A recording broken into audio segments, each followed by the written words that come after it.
When my daughter told me to go find somewhere else to die, said I was useless. Now I did exactly what I'd always done. I packed my bags, like the obedient mother I'd spent my whole life being. 3 days later, I was sitting in a lawyer's office, learning that my supposedly loving husband had been playing the longest game of chess imaginable, and I was just a pawn until I wasn't, because Victoria was about to learn that sometimes the pawn becomes the queen. If you're watching this, hit subscribe and tell me where you're watching from. Let me tell you how I went from a homeless widow to the woman holding all the cards. Because, honey, this story has more twists than a pretzel factory.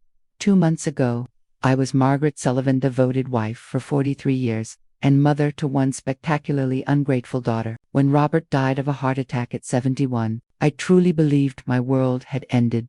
Victoria descended during my grief like a vulture dressed in designer clothes, cooing about how difficult everything must be for me. "Mom, you can't possibly manage this big house alone," she said, her voice soaked in fake concern. "The stairs, the maintenance, all those memories, it's not healthy." I should have recognized the calculation hiding behind her sympathy. Victoria had always been Robert's favorite, his perfect little princess who could do no wrong. When she married Kevin, an investment banker, and started having children, Robert doted on them endlessly. Meanwhile, I was just the woman who cooked, cleaned, and kept everything running without complaint. After the funeral, Victoria's concern turned into pressure. She and Kevin started coming over for family dinners, cornering me with real estate flyers and brochures for retirement communities. "These places are wonderful, Mom," she'd say. "People your age, activities, no responsibilities." What they really meant was no inheritance to dividend, no inconvenient mother to deal with. The final blow came last Tuesday. I'd been living in what Victoria now called our house for 6 weeks since Robert's death, still sleeping in the guest room because I couldn't bring myself to pack up our bedroom. Victoria showed up unannounced with Kevin and 2 large suitcases. "Mom, we've made a decision," she said. "Kevin got a promotion, and we need to move into town immediately. This house is perfect for us." I stared at her, struggling to understand. "Move in, but this is my home." For just a second, her mask slipped, revealing the cold truth underneath. "Actually, Mom, according to Dad's will, I inherited everything, the house, the investments, all of it. I've been letting you stay here out of kindness, but it's time for you to find your own place." The words hit me like a physical blow. "Victoria, surely there's been some mistake." "No mistake. Dad knew I'd take better care of his legacy than you ever could. You never understood money or investments. You were just the wife. Just the wife." 43 years of marriage reduced to 3 words. Then she delivered the final, cruel strike. "Find somewhere else to die. You're useless now." I packed my life in a single day. 43 years of marriage squeezed into 2 suitcases and a small box of photographs. Victoria stood in the doorway, checking her watch like I was making her late for something important. "There's a nice senior complex on Maple Street," she offered brightly, as if recommending a restaurant. "Very affordable. I'm sure they have openings." Affordable. My daughter was inheriting $33 million, suggesting I move into what was essentially a welfare facility for the elderly. Kevin loaded my suitcases into their BMW with the efficiency of someone taking out the trash. "Margaret, you'll love having your independence again," he said, avoiding my eyes. "No more worrying about house maintenance or property taxes. No more home." That's what he meant. As we drove away, I watched my house, Robert's house, Victoria's house, now shrink in the rearview mirror. The irony wasn't lost on me. I'd spent 4 decades making that house a home, hosting birthday parties, nursing Robert through illness, maintaining every detail he cared about. Now I was being dropped off at a budget motel like an unwanted guest who'd overstayed her welcome. The Sunset Inn was exactly what you'd expect for $49 a night. Thin walls, thinner towels, carpet that hadn't seen a good decade and decades. Victoria handed me $200 in cash, like she was tipping housekeeping. "This should cover you for a few days while you get settled," she said. "I'll have Kevin transfer some money once we go through Dad's paperwork. Some money from my own inheritance." After they left, I sat on the sagging mattress, trying to understand how my life had collapsed so completely. In 3 hours, I'd gone from grieving widow to homeless senior citizen. The daughter I raised, loved, and sacrificed for had discarded me like an expired prescription. But as I sat alone in that depressing motel room, something began to nag at me. Robert had always been meticulous, obsessively organized when it came to important documents. He'd shown me the will years earlier, walking me through his wishes and making sure I understood every part of it. I was absolutely certain that what Victoria claimed was in it wasn't true. Robert had been many traditional, sometimes stubborn, occasionally patronizing when it came to money, but he was never cruel. The man who held my hand when my mother died, who surprised me with flowers every anniversary, would never have left me destitute.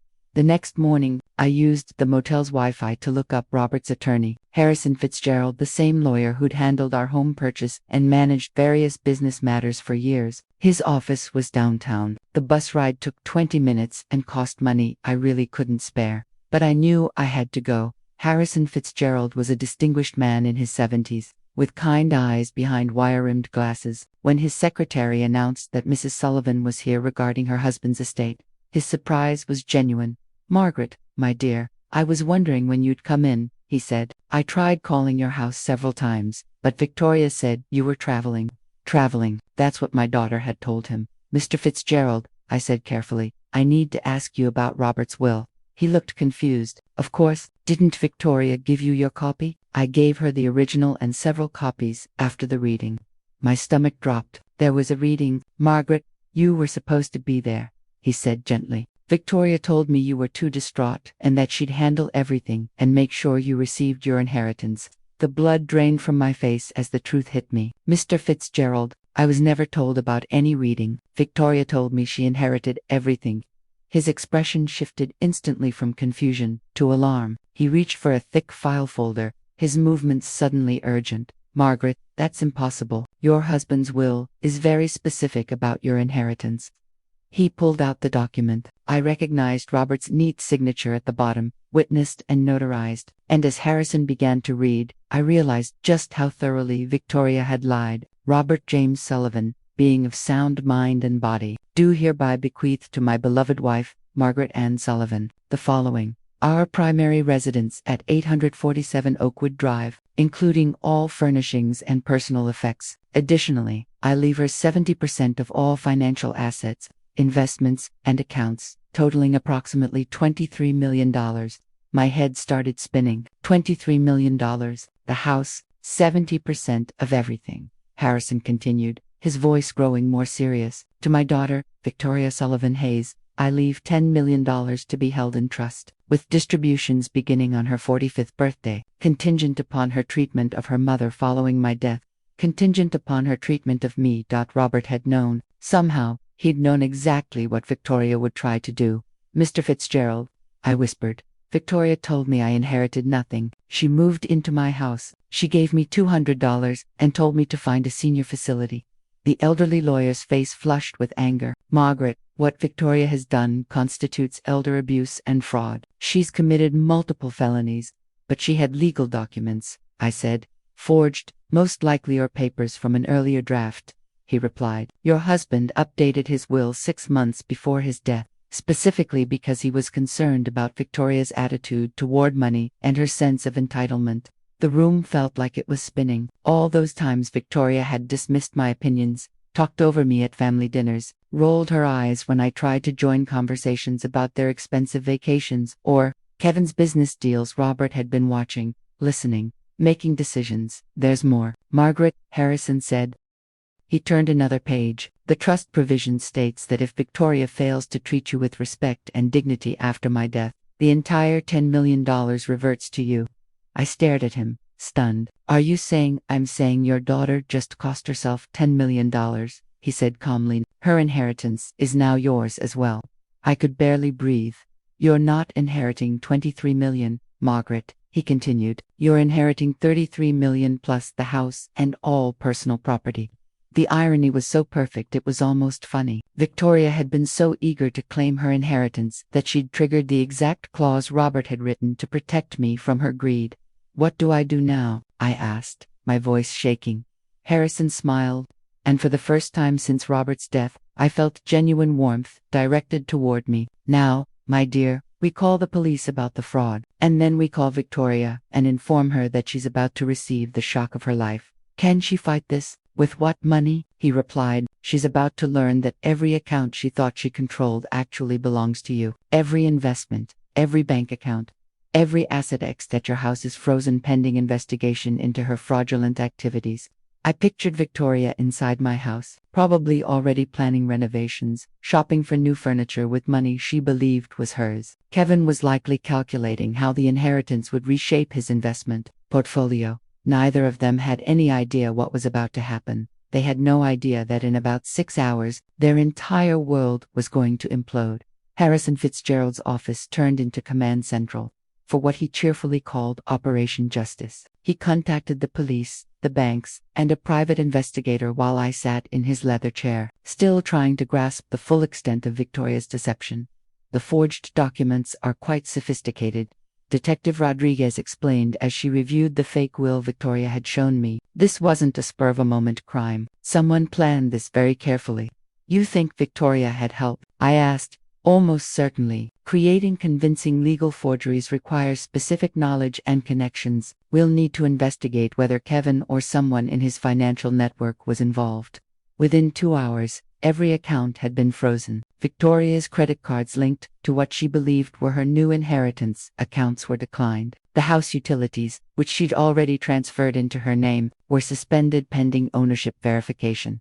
My phone rang at exactly 3:47 p.m. Victoria's name flashed on the screen. Mom, where are you? There's some kind of mix-up with the bank accounts. They're saying Daddy's assets are frozen. Hello, Victoria. I'm sitting in Harrison Fitzgerald's office. You remember him, Daddy's attorney, the one who read the real will to an empty room while you told him I was traveling. Silence. Then, Mom, I don't know what you think you discovered, but I discovered that you're a liar and a thief. Sweetheart, I continued calmly, I also discovered that your father was much smarter than either of us realized. You don't understand, she said quickly. I was protecting you from the complexity of managing all that money. You've never dealt with investments. Oh, I understand perfectly. You forged legal documents, committed fraud, and threw your 67-year-old mother out of her own house because you thought I was too stupid to notice. Her voice sharpened, desperate now. Mom, you're confused. The grief has been overwhelming, and someone is clearly taking advantage of your emotional state. The audacity was breathtaking. Even caught red-handed, Victoria was still trying to manipulate me. Victoria dear, let me make something very clear. Not only did you never inherit anything, but your actual inheritance, the $10 million your father left, US, now mine as well, thanks to a lovely clause he included about treating me with dignity and respect. That's impossible. Detective Rodriguez is sitting right here. If you'd like to discuss the impossibility of fraud charges with her, the line went quiet. I could almost hear Victoria's mind racing, calculating, searching for an angle. Mom, please, she finally said, can we meet somewhere and talk about this reasonably? I'm sure we can work something out. We'll definitely be meeting at the courthouse. When you're arraigned, you wouldn't dare press charges against your own daughter. Something cold and final settled in my chest. Watch me. I hung up and looked at Harrison, who was beaming with approval. How long before she's arrested? I asked. Detective Rodriguez already has enough evidence for a warrant. They'll pick her up this evening. And Kevin, his financial records are being subpoenaed. If he helped create those documents, he'll be charged too. My phone buzzed with a text from Victoria. Mom, please don't do this. Think about the grandchildren. I showed the message to Detective Rodriguez, who smiled grimly. Emotional manipulation, classic behavior pattern in this type of crime. I typed back, I am thinking about them, and they deserve to see what happens when you steal from family. 20 minutes later, Kevin called. Margaret, surely we can resolve this privately. Victoria made some poor decisions, but involving the police seems excessive. Kevin, did you help her forge those documents? That's not Margaret. You have to understand the pressure Victoria was under. She was worried about your mental state, your ability to handle large sums of money. So that's a yes. It wasn't malicious, he insisted. She genuinely believed she was protecting you by throwing me out of my house and telling me to find somewhere else to die. Kevin went silent. Here's what's going to happen, I said. You're both going to be arrested. You're both going to face federal fraud charges. And I'm going to be sitting in my house watching it all unfold. Margaret, please be reasonable. I was reasonable for 43 years, I replied. It didn't work out very well for me. Victoria was arrested at 8:30 p.m. while she was having dinner at Leonard, apparently celebrating her inheritance with Kevin and another couple. According to Detective Rodriguez, she screamed about false arrest and demanded to call her lawyer, who turned out to be Kevin's golf buddy and had zero experience with criminal law. Kevin was arrested at his office the next morning. The forensic accountant traced the forged documents back to a printing company Kevin's firm had used to create fraudulent investment prospectuses. Apparently, my son-in-law had quite the criminal resume, one Victoria either didn't know about or chose to ignore. That night, for the first time in 43 years, I slept in my house in the master bedroom. Victoria had already moved her belongings into the space, replacing Robert's careful order with her own chaos of designer clothes and expensive cosmetics. I packed every last item into garbage bags and left them on the front porch. She could collect them after she made bail. The house felt different now, not because Robert was gone, but because I was finally seeing it as mine. For decades, I'd maintained it as Robert's sanctuary, designed around his preferences, his needs, his vision of how we should live. Standing there with clear eyes, I realized how little of me had ever been reflected in these rooms. That was about to change. Harrison called around noon with updates. Victoria's bail is set at $50,000. Since all her accounts are frozen, she'll have to find someone else to cover it. And Kevin? I asked. $200,000. Apparently, the judge wasn't impressed with his history of financial crimes. Who knew your son-in-law had already been under investigation for securities fraud? I certainly hadn't. Then again, I'd been deliberately excluded from most family financial conversations. Whenever money came up, Victoria and Kevin talked to me like I was a child, simplifying concepts they assumed I couldn't understand. They were about to learn just how much I had understood. Harrison, I want to make some changes to the house, I said. Victoria had contractors lined up to renovate. I'd like to move forward with some of those plans, but with my own vision.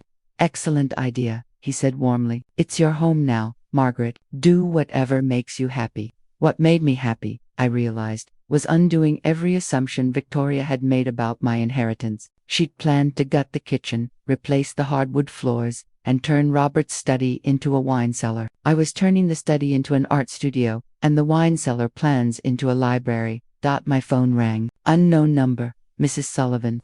This is Janet Cooper from Channel 7 News. We understand you're the victim of a significant elder fraud case involving your daughter. Would you be willing to share your story? Word was spreading. In a city this size, the arrest of a prominent investment banker and his wife for defrauding his elderly mother-in-law was news. Ms. Cooper, I appreciate your interest, but I'm not ready to make public statements, I replied.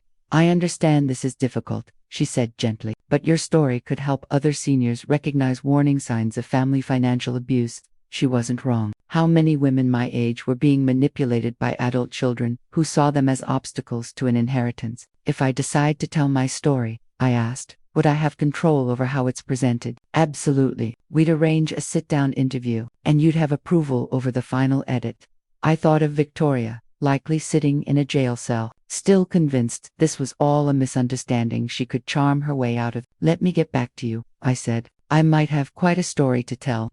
After hanging up, I poured myself a glass of the expensive wine Kevin had sent us for Christmas wine. I was now drinking in my own house, bought with my own money, while considering whether to publicly expose my daughter on television. Life had taken a very interesting turn. The doorbell rang at exactly 7 a.m. through the window. I saw Victoria on my front porch, wearing yesterday's clothes and looking like she'd aged 5 years overnight. She'd made bail. Somehow. I opened the door, but didn't invite her inside. Mom, please, we need to talk. We talked yesterday. You told me to find somewhere to die. I found somewhere to live instead.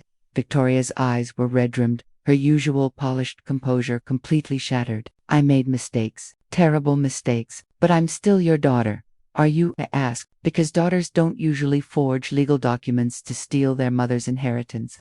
I wasn't stealing. She stopped, clearly struggling to find words that didn't sound criminal. You were what, Victoria? I was trying to protect you from making poor financial decisions. You've never managed large amounts of money. Even after being arrested for fraud, she couldn't admit the truth. In Victoria's mind, she was still the victim of my unreasonable expectations. Victoria, I said quietly, let me tell you something your father told me 6 months before he died. He said he was worried about your sense of entitlement, your attitude toward money. and how you treated people you believed were beneath you. Her face went pale. Daddy never said that. He said you reminded him of his sister, Eleanor, beautiful, charming, and completely incapable of thinking about anyone but yourself. He told me he was changing the will because he was afraid of what you'd do to me if you ever had control. That's a lie.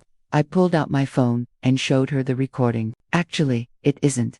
Your father recorded a video message explaining his decision, one that was meant to be played if you ever contested the will or treated me poorly after his death. Victoria stared at the phone like it was a poisonous snake. He knew, sweetheart, I said quietly. He knew exactly who you were beneath all that charm. The only thing he didn't anticipate was how far you'd actually go. Play it, she whispered. I tapped the screen, and Robert's voice filled the morning air, clear, steady, and absolutely devastating. If you're hearing this, Victoria, then my fears about your character were justified. I hoped I was wrong. I hoped my daughter had more integrity than I suspected. But if Margaret is playing this recording, it means you've proven me right in the worst possible way. Victoria collapsed onto the porch steps as Robert's voice continued. I spent 43 years watching your mother sacrifice her dreams, her ambitions, her independence to take care of our family. She worked part-time jobs to help pay for your college while I built my business. She postponed her education, gave up career opportunities, and poured herself into being the wife and mother she believed we needed. The recording went on for 3 more minutes. Every word was deliberate. Every sentence cut through Victoria's justifications and self-deceptions like a scalpel dot. By the time you hear this, you'll have learned that treating your mother poorly has cost you everything. I hope it was worth it. When the recording ended, Victoria was crying, not the neat, performative tears she'd used to manipulate people since childhood, but raw, broken sobs. He hated me, she whispered. No, Victoria, I said softly. He loved you enough to hope you'd prove him wrong. You chose to prove him right instead. She looked up at me, mascara streaking down her cheeks. What happens now? Now you face the consequences of your choices. The fraud charges, the investigation, the public humiliation. When this story hits the news, Channel 7 wants to interview me about elder financial abuse. I'm thinking of saying yes. Victoria's face crumpled completely. Mom, please think about what this will do to the grandchildren, to Kevin's career, to our whole family. I am thinking about it, I replied. I'm thinking about how you didn't consider any of that when you chose to commit multiple felonies. She stood slowly, looking older and more defeated than I'd ever seen her. I know you won't believe this, but I never meant for it to go this far. I wanted the money. I wanted the security, the status. I wanted to never have to worry about anything again. For the first time since this nightmare began, Victoria was telling the truth. I believe you, I said, but wanting something doesn't justify destroying people to get it. She nodded, tears still falling. What can I do to fix this? You can start by admitting what you did was wrong, I said. Not misguided, not protective, not complicated. Wrong. Completely and unforgivably wrong. And then you can face whatever comes next with dignity, instead of trying to manipulate your way out of it. Victoria studied me for a long moment, seeing not the obedient, apologetic mother she'd always relied on, but the woman who had just outmaneuvered her completely. I deserved this, didn't I? Yes, Victoria, I said evenly. You absolutely did. 3 days after Victoria's porch confession, Kevin's mother showed up at my door. Eleanor Hayes was exactly what I'd expected, perfectly coiffed, dripping in jewelry, radiating the kind of entitlement that only comes from 3 generations of inherited wealth. Margaret, we need to discuss this situation rationally. I invited her in, curious to hear what version of reality the Hayes family had created to explain their son's felony charges. Eleanor settled into my living room like she was granting me an audience. Kevin made some poor choices, obviously, she said. But prosecuting him seems rather vindictive, don't you think? Vindictive, I repeated. Your son helped steal my inheritance and threw me out of my own house. Kevin was following Victoria's lead. He didn't fully understand the situation. She was actually blaming my daughter for her son's criminal behavior. The audacity was almost impressive. Double quotes, Mrs. Hayes, I said calmly. Kevin created forged legal documents. That's not following someone's lead. That's conspiracy to commit fraud. Kevin's lawyer believes we can reach a settlement that benefits everyone. You get your house back. Victoria faces appropriate consequences. And Kevin avoids the publicity of a trial. Appropriate consequences. As if Victoria's crimes were a minor breach of etiquette. What kind of settlement? I asked. Eleanor smiled, clearly believing she'd found an opening. Kevin's family is prepared to compensate you for your inconvenience, let's say $2 million, in exchange for dropping the charges against Kevin. $2 million to forgive the man who helped steal $33 million from me.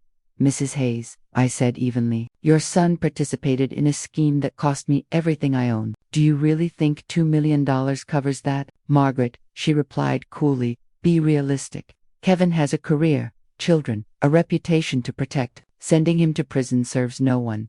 It serves justice. Eleanor's polished facade cracked just slightly. Justice? You're destroying multiple families over money you never would have known how to manage anyway. There it was, the same condescension that had poisoned my relationship with Victoria. In their world, I was just the help who had dared to stand up.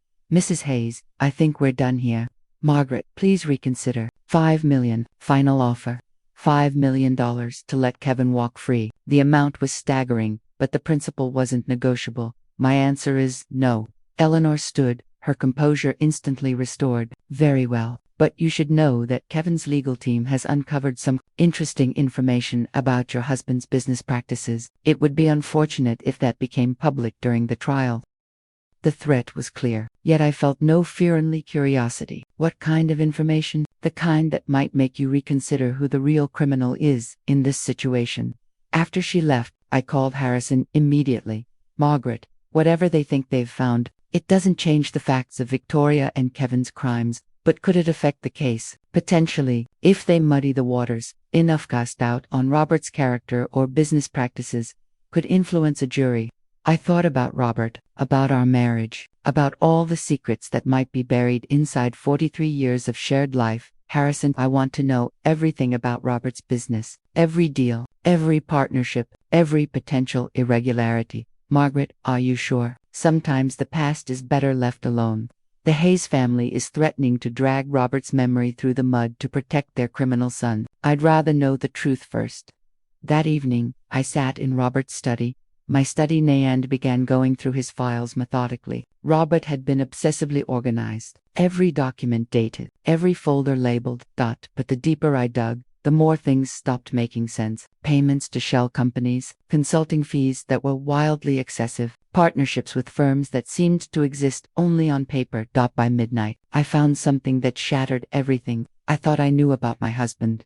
The private investigator Harrison recommended was a sharp-eyed woman named Carol Chen, a specialist in financial crimes. She spent 6 hours in the study, photographing documents and reconstructing what she called the real picture of Robert's business empire.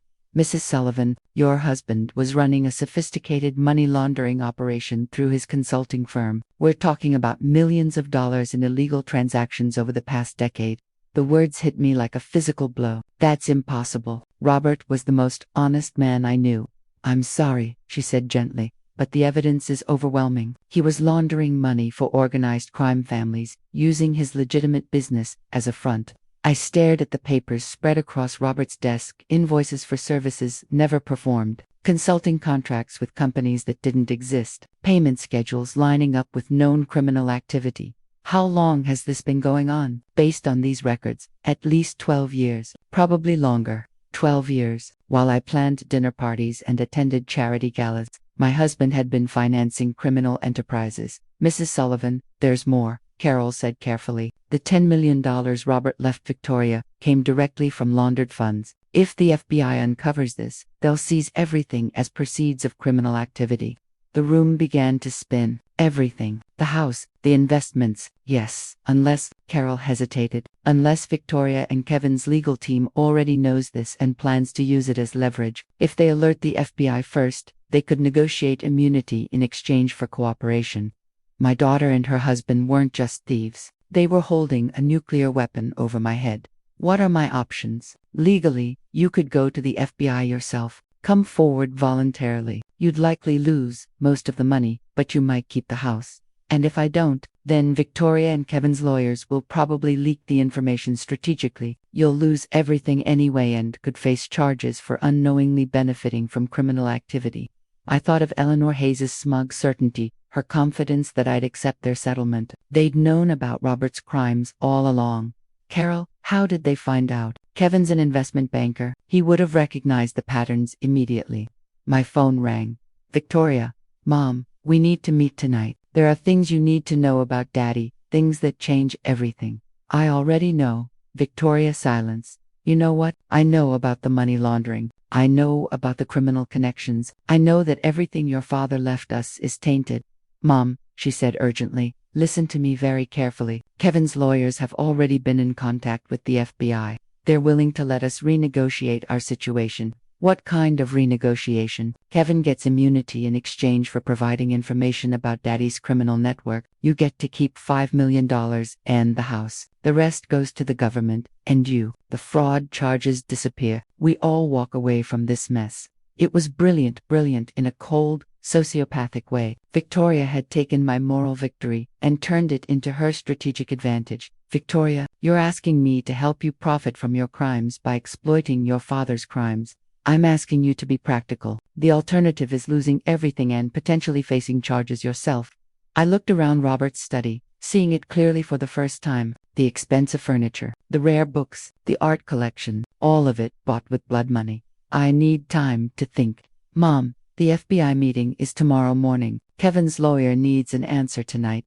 After hanging up, I sat alone in the darkness of Robert's study, surrounded by the evidence of his double life. 43 years of marriage to a stranger, a daughter who had inherited more than money from her father, inherited his talent for deception. But she'd made one critical mistake. She'd underestimated who I was. When my back was against the wall, I picked up the phone and called Carol Chen.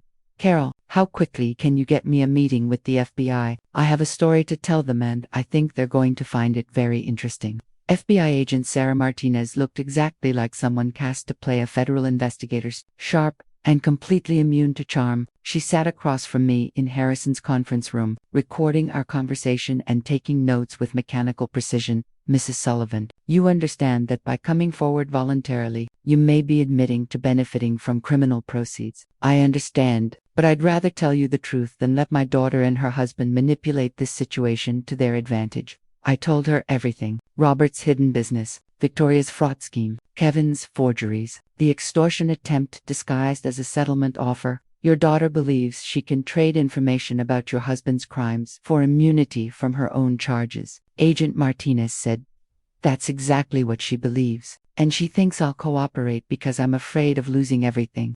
Agent Martinez smiled for the first time. Are you afraid, Mrs. Sullivan? Agent Martinez, 2 weeks ago I was a grieving widow sleeping in a budget motel. Today, I'm voluntarily confessing to federal agents about my dead husband's criminal enterprise. Fear isn't my primary emotion anymore. What is? Anger. Pure, crystallized anger at being manipulated by people who underestimated my intelligence for decades. Her smile widened. Mrs. Sullivan, would you be willing to wear a wire? 3 hours later, I was sitting in my living room with a recording device taped to my chest, waiting for Victoria and Kevin to arrive, for what they believed was my surrender meeting.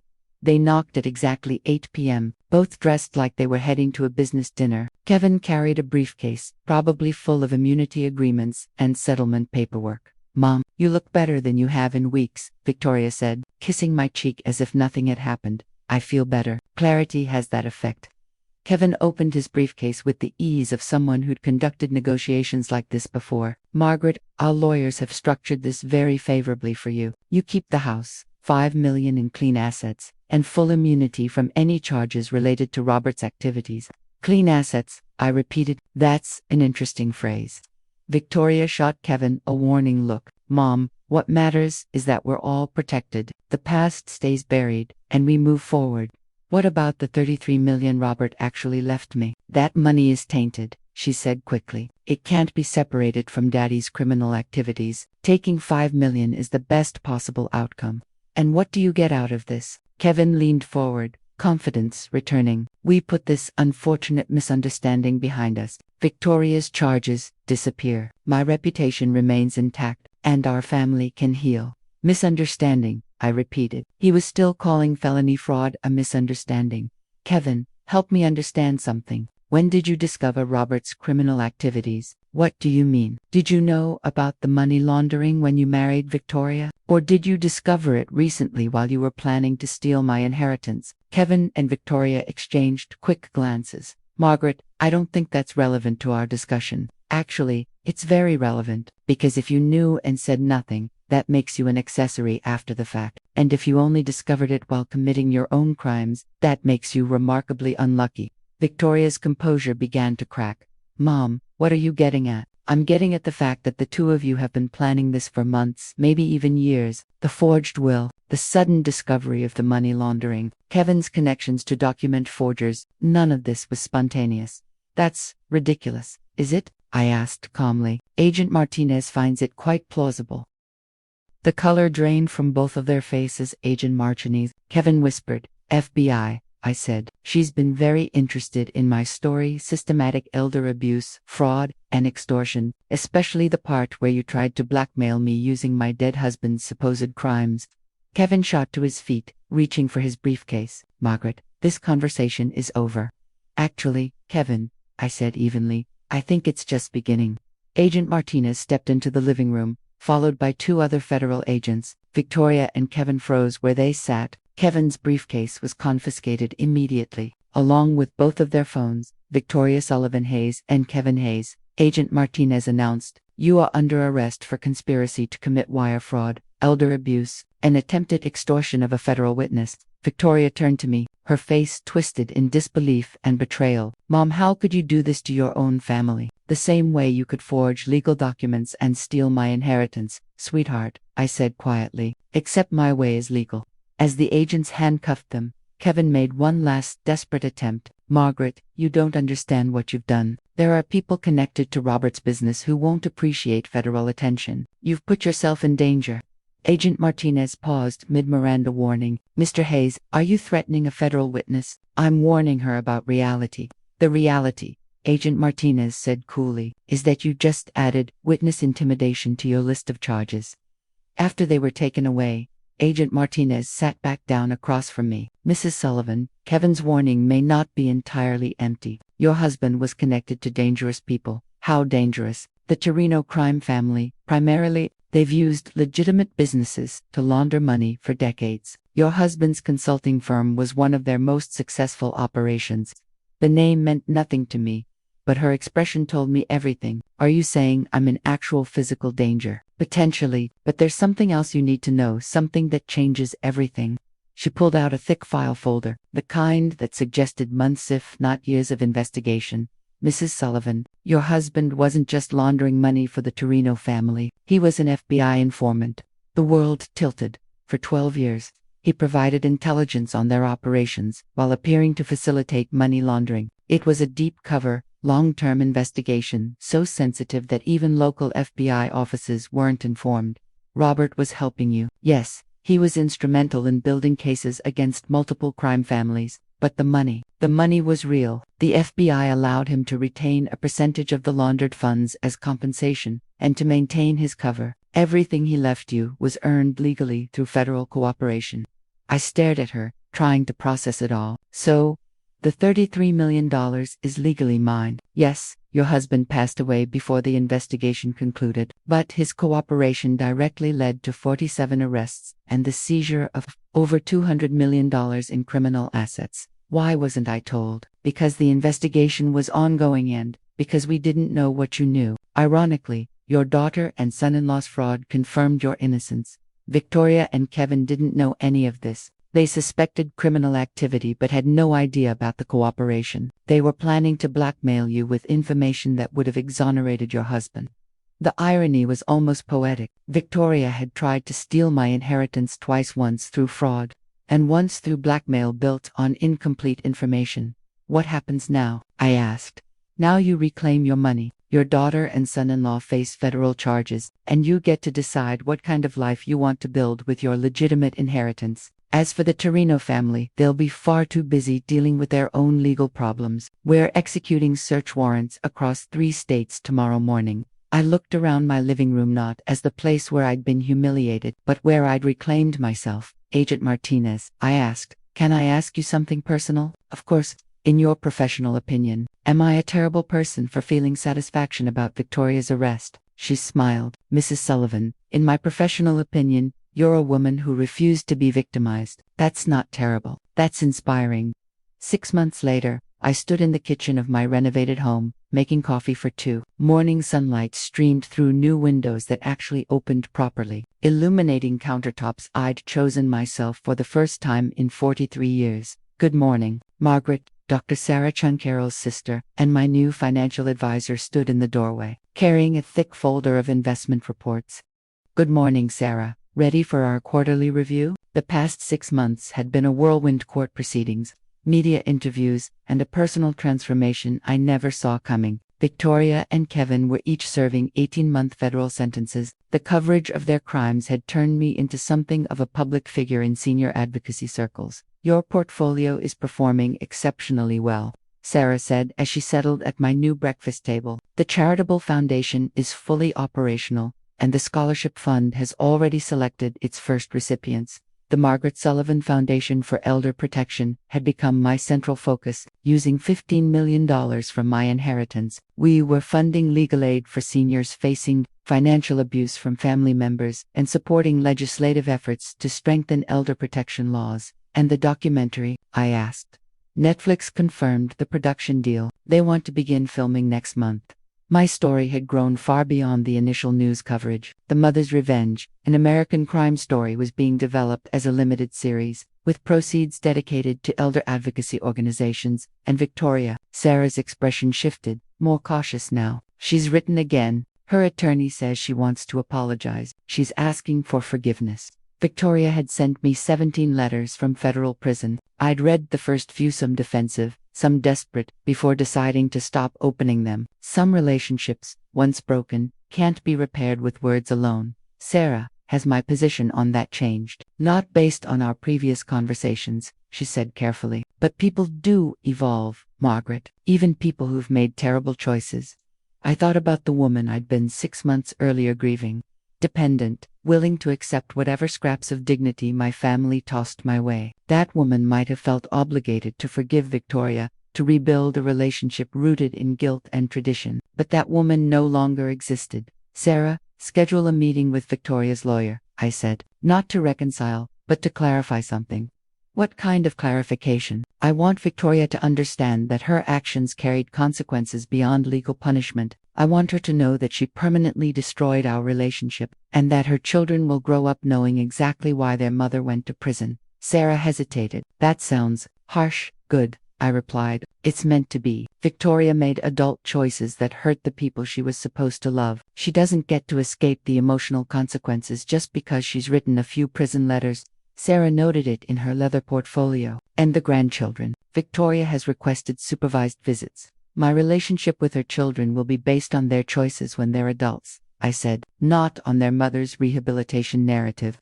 The doorbell rang. Through the window, I saw a delivery truck unloading a large package. That must be the new furniture for the studio, I said. The art studio had been my favorite renovation. Robert's old den was now a bright, open space where I was rediscovering my love of painting, something I'd abandoned when I married and slipped into the role of supportive wife and mother. Margaret, Sarah said gently, may I ask something personal? Of course. Do you ever regret how all of this played out? The prison sentences, the media attention, the permanent family rift? I considered the question while signing for the delivery. 6 months ago, I'd been invisible, a widow with no money, no home, and no future. Today, I was a millionaire philanthropist with a foundation, a documentary deal, and a purpose that reached far beyond survival.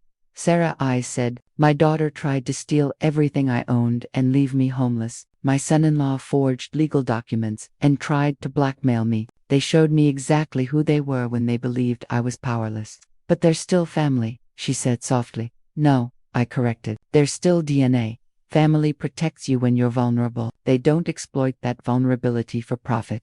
Sarah closed her portfolio, clearly satisfied, and besides, I added, look who I became once I stopped letting them define my worth. After she left, I walked through the house, my house now decorated to my taste, organized around my priorities. In the art studio, I uncovered my newest painting, a self-portrait of a woman standing in bright sunlight, her face turned toward the future. She looked nothing like the grieving widow who'd packed her life into 2 suitcases 6 months earlier. This woman looked strong, independent, unafraid. She looked like someone who'd learned that the best revenge isn't getting even, it's becoming everything your enemies never believed you could be. Outside, the sun set behind trees I'd planted myself, rooted in soil that belonged to me, property I'd defended with intelligence and courage, not inherited through marriage or blood. Tomorrow, I would keep building the life I chose, not the one others had planned for me. And if Victoria ever wanted a place in that life, she'd need far more than prison letters and empty apologies. She'd need a transformation as complete as my own.